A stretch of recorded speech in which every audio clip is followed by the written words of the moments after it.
to help safeguard you and your family, especially from the laziest thief looking for the easiest target. Adam, what you're looking at here is the roadblock on the southernmost edge of this fire. We're about 15 miles south of the Wyoming border, about 10 miles north of the town of Walden. In terms of that tornado touchdown down in Kit Carson, in the town of Kit Carson in Cheyenne County, it may have been a gustnado. Meteorologist Corey Reppenhagen, whom I'm with tonight, says that the spotter may have seen the dust swirling on the ground and the rotation in the clouds, but that still may have been a gustnado. Regardless, wild weather out here. We're live in Burlington. Russell Haythorn, Denver 7. What we do know is that security detail will extend from this end of the mall, Broadway and 16th near the state capitol, all the way to the other end of the mall near Union Station. Eric, it's always the same thing. They get their belongings packed up. They then leave the boxes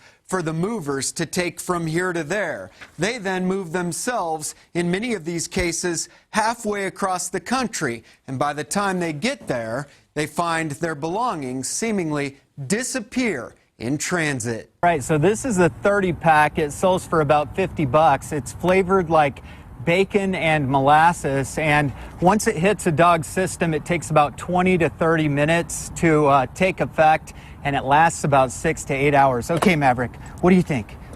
Clinton or Trump? Clinton or Trump? Oh, well, there you go. Oh, now it's Clinton. thank you, Russell. Despite the university's best efforts to prevent the undies run here at CSU this year, as you can see, those efforts by the administration have failed.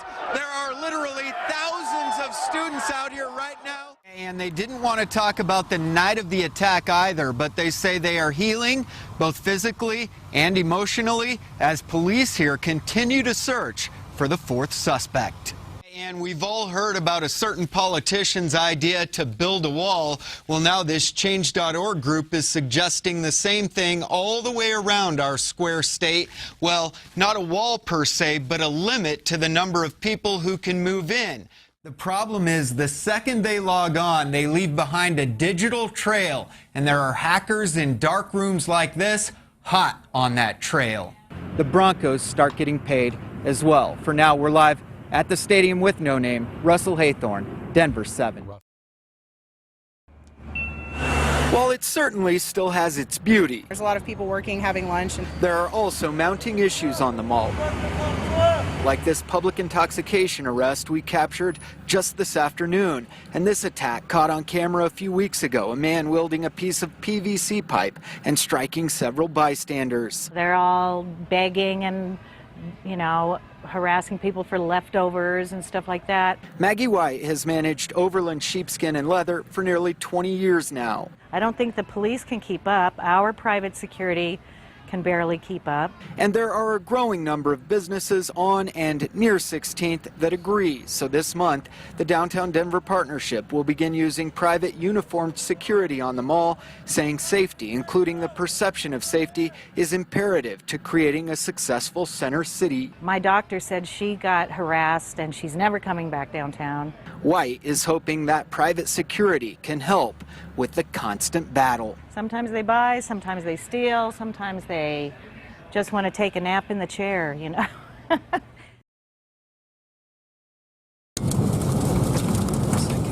The dust moved in a matter of seconds, and then this. Tornado warning right on us. At 5:05 p.m., the National Weather Service in Goodland, Kansas, issues this tornado warning polygon for Kit Carson. A spotter observes the tornado. What do you guys see coming our way? It's a tornado. Just got a tornado warning. There's a gustnado in this. Then later on Highway 40 near Cheyenne Wells, watch this. In a matter of 8 seconds, the dust swallows us and the highway. Look how dark it got. Dude. This feels like a scene out of The Wizard of Oz. Then, further north near Colby, Kansas, downed power lines shut down I-70, a wild afternoon on the Eastern Plains. If disease-carrying mosquitoes are the enemy, Mosquitoes are attracted by CO2, so this is just one of the attractive part of the traps, the other part being the light. It looks like 80s dorsalis. consider these researchers disease-eliminating enforcers. They'll get sucked through this grate, and there's a little fan here that rotates when it's plugged in. This team setting out dozens of mosquito traps at Double J Farms lamb feedlot near Ulm. They're also using what's called the Insectizooka to vacuum up and collect engorged mosquitoes. So we're trying to be prepared of what might be the next Zika virus. Lead researcher Rebecca Kading is already fairly certain what that will be. It's possible for them to transmit additional viruses. She's betting the next outbreak will likely come from Rift Valley fever. It's at the top of the list of possibilities. Originating in the Rift Valley of Africa, consider Rift Valley fever, West Nile's uglier, more persistent, much deadlier cousin. It causes severe disease in people as well as livestock. 10 to 20% mortality in adult cattle, sheep, and goats primarily. Looking at the large feedlots that we have here in the United States, these could serve as potentially really big virus amplification sources. These traps help researchers understand the kinds of mosquitoes that are on feedlots like this and could lessen the severity of a Rift Valley fever outbreak if it hits. Learn a lesson from our experiences with West Nile virus and Zika virus. The mosquito specimens are taken to a lab at Colorado State, separated and tested. We're trying to gather some important information ahead of time versus after the fact when we're scrambling that there's been an outbreak. A race against Rift Valley fever. You have to know your enemy. It has the party reputation as the euphoric club drug. Popped by scantily clad crowds at raves, concerts, and electronic dance festivals. Its street names are Ecstasy and Molly, and the DEA keeps it closely in its crosshairs in the war on drugs. Keep going! But on a much different war front, people shot up, blown up, whatever, kids get caught in the crossfire as well. Soldiers and others like Army medic James Casey, who shipped off to Afghanistan when he was just 18, are often returning with severe PTSD and other mental health illnesses. I just had this really dark side of me. Casey says he often had trouble controlling his anger, taking it out on his wife, his family, and a few really troubling behavioral incidents with a new puppy. I would end up choking her until her eyes would roll in the back of her skull. I didn't even realize I had a problem. Although never violent with people, Casey feared it would come to that, so he sought out treatment for PTSD. I did nearly every single other treatment for PTSD that the Department of Defense sponsored, and nothing helped. Then Casey found MDMA-assisted psychotherapy.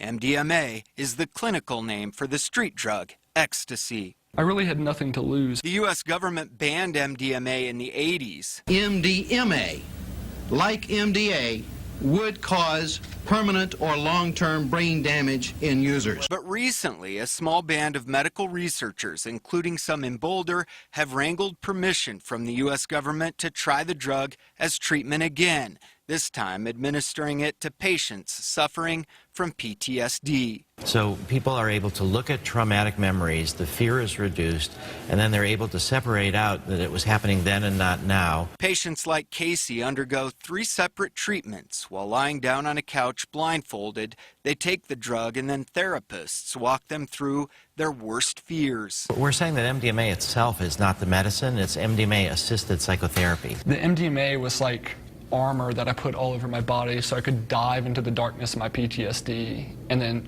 come back unscathed. The sessions are grueling, 8 to 10 hours until the drug completely wears off. Me trying to get better by myself was like I was lost in this cave with no light. The MDMA was like a light, you know, for me to see all throughout this cave, and the therapists were like guides. For this baby-faced war vet, the illegal street drug has been nothing short of a miracle cure. It blows every single other treatment for PTSD out the water. It's like a dream come true. And experts agree. In fact, in phase 2 of the 3-phase clinical trials, research shows an 83% success rate, meaning no recurrence of PTSD after 1 year. That compares to just a 25% success rate in all other forms of treatment. The study includes war vets, rape victims, and others suffering from PTSD. I'm grateful that I do have my life back.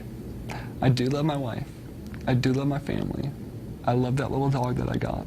In Boulder, with photojournalist Jacob Curtis. What's going to happen tomorrow? I don't know. But today I have my life back. Russell Haythorn, Denver 7. That's Jenny, the younger daughter. Flexing memory muscles. That's McKenna when she was little. Is a daily routine in the Squire household. And that's Jenny behind there just cracking up. Fortunately for them, that was her with her husband. Oh. Hal's dementia hasn't stolen one thing. Do you remember that day? Well, sure. I think. It looks like me. His sense of humor. That's the day we got married. Yeah. Are you going to age with grace? Alzheimer's now impacts about 5 million Americans. And as the baby boomers are aging, we're going to see even more of that. And while there is no known cure, at the Lincoln Center in Fort Collins, they are looking for ways to treat or cure the symptoms of Alzheimer's. A possible breakthrough treatment. If all it takes is one song, one composition to bring back 1,000 memories. Consider this. It takes you back to that place. A window to the past. It's been a wonderful program. It's a past Bill and Rita Bernstein thought was gone forever. Listening to the music helps to relax me. For Hal and Sue Squires, it's giving Hal clarity. In the moment, I believe. And maybe the next day he'll be a little bit more aware and more alive. Leading Alzheimer's experts are calling this the Be Sharp program.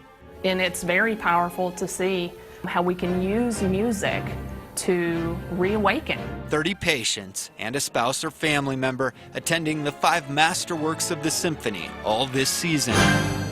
Really just wanted to look at how can we impact our community with music, which we know is extremely powerful for people with dementia. Patients are also tested before and after the concert. So if I say 8C4, what would you say? In cognitive and memory skills in a nearby ballroom. R4D. So everything is a trial. It's that trial that now has researchers at CSU intrigued. We choose music to help lift our mood. Dr. Jenny Cross says they're already seeing some surprising results. What we discovered after the first concert is that the impact on mood happens days before the concert. Couples are anticipating the symphony and excited about it. The concerts, at the very least, appear to be improving quality of life, not only for the patients, but caregivers as well. A big stride in an effort to control a disease that steals so much. If we didn't do anything else, we showed 30 couples that this community cares about them. A night at the symphony. Yeah, wouldn't miss it. Bringing back a lifetime of memories. It enriches your life, music in every which way. In Fort Collins, Russell Haythorn, Denver 7.